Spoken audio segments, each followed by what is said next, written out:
नमस्कार दोस्तों, स्वागत है आप सभी का ओम अनंत की दुनिया में। आप सभी को मैं आज जो छोटी छोटी समस्याएं होती है हमारी लाइफ में, जो हमको पता भी नहीं चलता है कि समस्याएं क्यों हैं हमारी लाइफ में, तो उसका आज मैं आपको समाधान और सुझाव बताने वाली हूँ। हम सभी कहीं ना कहीं, हम सबको ही पता है कि हम 9 प्लैनेट से जुड़े हुए हैं। हमारे जीवन पे 9 प्लैनेट का प्रभाव होता है। अब किसी का ज़्यादा होता है, किसी प्लैनेट का कम प्रभाव है और किसी का बिल्कुल भी नहीं है। तो उस प्लैनेट से रिलेटेड हमारे जीवन में समस्याएं आती हैं जिसका हमें पता नहीं चल पाता। मैं आज आपको इस वीडियो में 5 प्लैनेट्स और उनसे रिलेटेड जो भी प्रॉब्लम्स हमारे जीवन में आती हैं और उसके लिए क्या हम छोटी छोटी रेमेडीज़ कर सकते हैं, वो मैं आपको आज इस वीडियो में बताने वाली हूँ। तो अगर आपको पसंद आता है तो आप इस वीडियो को लाइक करें, शेयर करें और सब्सक्राइब करें। चलिए हम शुरुआत करते हैं सूर्य से रिलेटेड। अगर सूर्य के प्लैनेट की वाइब्स हमको प्रॉपर नहीं मिल रही है या नेगेटिव वाइब्स हमको मिल रही हैं, तो हमको क्या लगेगा कि हमारा मान सम्मान नहीं है। हम इतना अच्छा लोगों के लिए करते हैं, हमारा मान सम्मान कहीं नहीं होता है। घर में हमारी कोई बात नहीं सुनता है, ऑफिस में कोई हमारी बात नहीं सुनता है। इससे रिलेटेड समस्याएं आती हैं जब हमको सूर्य की प्रॉपर वाइब्रेशन नहीं मिल रही होती है। तो अगर ये समस्या है हमारे जीवन में या किसी को भी, तो आपको क्या करना चाहिए, आपको केसर का तिलक लगाना चाहिए। और आपको जब भी आप घर से बाहर निकलें, जरूरी नहीं आप सुबह सुबह उठ करके सूर्य देवता को जल ही दें। आप सुबह उठ करके या जब भी आप उठते हैं सूर्य देवता का स्वागत जरूर करें और उनको धन्यवाद दें और उनको नमस्कार करके ही आप अपने घर से बाहर निकलें। और आप अपने घर के मंदिर में सूर्य देवता की एक छोटी सी तस्वीर या सूर्य देव का जो यंत्र आता है वो भी आप अपने मंदिर में रख सकते हैं, लेकिन आप एक ही रखिएगा, एक से ज़्यादा ना रखिएगा, ठीक है। तो इससे क्या होगा, आपके मान सम्मान में वृद्धि होने लग जाएगी। आपके लोग बातें सुनना स्टार्ट कर देंगे, घर में भी ऑफिस में भी, ठीक है।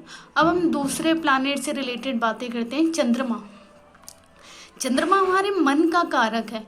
अगर हमारा चंद्रमा खराब हो जाता है तो हमको मेंटली समस्याओं का सामना करना पड़ता है। जैसे हम डिप्रेशन में चले जाते हैं, मन नहीं लग रहा होता हमारा कहीं भी। हम घर में सबके साथ बैठे हैं, सब हंस खेल रहे हैं, लेकिन हम उदास हैं। ऑफिस में हम जा रहे हैं तो काम करने में मन नहीं लग रहा है। तो अगर हमारा चंद्रमा खराब है तो मन से रिलेटेड समस्याएं हमको रहेंगी, डिप्रेशन रहेगा, बिना बात के चिड़चिड़ापन रहेगा। तो अगर आपको ऐसी कोई दिक्कत है तो आप अपना चंद्रमा ठीक कर सकते हैं। उसके लिए आपको क्या करना है, आप अपने पानी में दूध डाल करके नहा सकते हैं।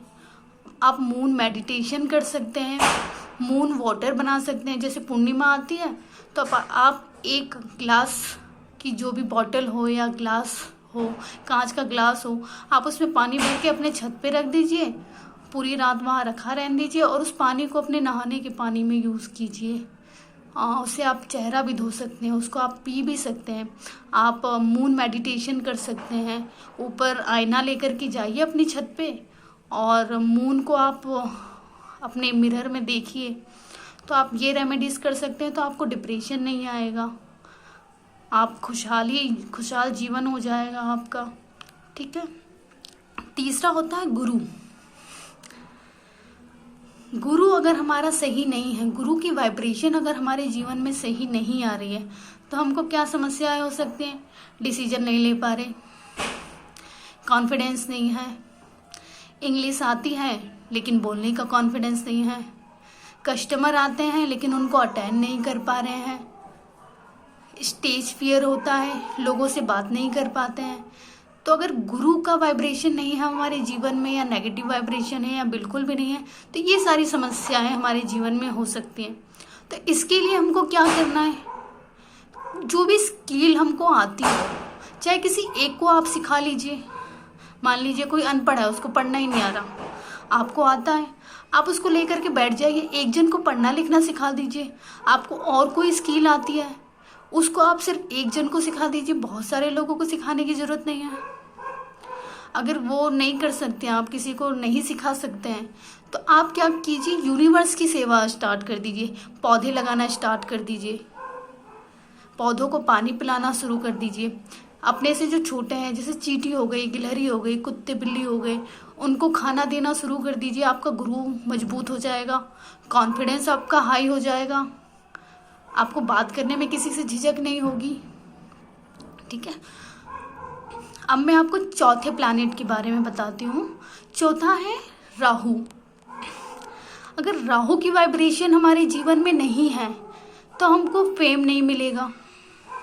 राहु हमको फेम देता है, और राहु जो हम अभी युग में जी रहे हैं कलयुग को रिप्रेजेंट करता है।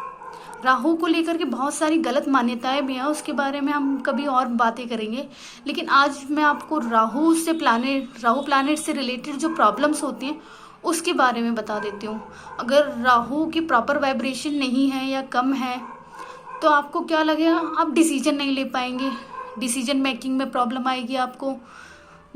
इस लड़की से शादी करूं, उस लड़की से शादी करूं, ये वाला प्रोफेशन चूज़ करूं, वो वाला प्रोफेशन चूज़ करूं, ये वाली जॉब करूं या बिजनेस करूं।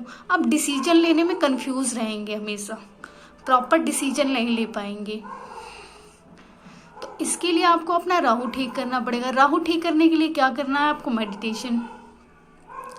मेडिटेशन आप कीजिए, कम से कम 2 मिनट, ज़्यादा से ज़्यादा 20 मिनट। आप त्राटक भी कर सकते हैं, एक मोमबत्ती जला करके अपने सामने रख लीजिए और उस पर आप त्राटक करना शुरू कर दीजिए। आपका राहु ठीक हो जाएगा, आपको फेम मिलना स्टार्ट हो जाएगा, डिसीजन मेकिंग आपकी जो स्किल है वो पावरफुल हो जाएगी। 5वां होता है बुध। बुध क्या होता है, ज्ञान के देवता होते हैं। अगर किसी का बुध ठीक नहीं है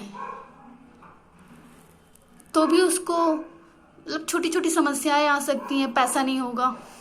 बुध हमको पैसा देता है, पैसे का फ्लो ठीक से नहीं रहेगा, अगर पैसा आ भी रहा है तो चला जाएगा, खर्चा बहुत होगा, बिना बात के खर्चे बहुत होते हैं, हमको समझ में ही नहीं आता, इतना पैसा आता है लेकिन जाता कहाँ है।